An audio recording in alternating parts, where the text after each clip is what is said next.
think to me, social justice means being able to live my life like it's normal and without discrimination.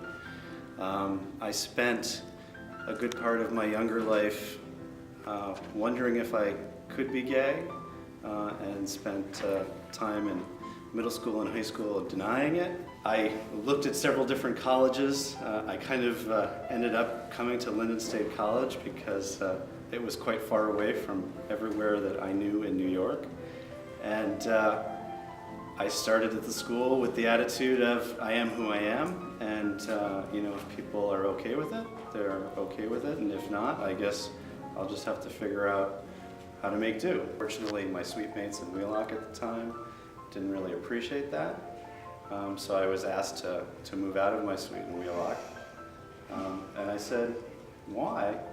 And they said, well, because we don't want to live with a gay guy. And I said, well, I guess you're going to have to learn how to do that then. I stuck through it, and at the same time, the residence hall director urged me to reach out to the former members of the Beacon Club, which had formed a few years before, which was the gay and lesbian organization for Lyndon State College. It had gone sort of dormant for a few years before I had arrived. And so we started planning and working on it, reaching out and, you know, kind of wondering, is anyone going to start showing up? What's going to happen?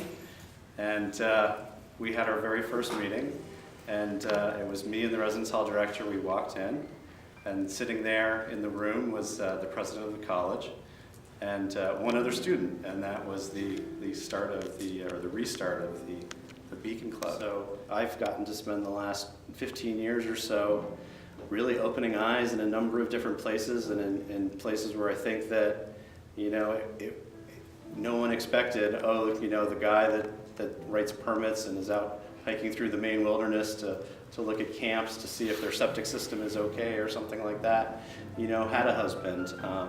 Or nowadays, I work in New York with loads of volunteers in all different kinds of economic settings and cultural settings, you know, and I often laugh because people will see my ring and they'll say, oh, how's your wife? You know, you're married. And I'll say, no, it's my husband. And it usually starts a conversation, and I can honestly say that there's been very few times that it has been negative in you know, recently, which is just an amazing thing. And even more amazing to me is coming back to Lyndon, you know, more than 15 years after I started, understanding what the community was like here and what the climate was like, to see programs like we're having right now, or just to see the interaction of people on campus and how things have changed. It's just amazing, and I was just really glad to be part of it. And I hope that the way that I live my life now continues to fulfill and continues to accomplish what we were able to start when I was here.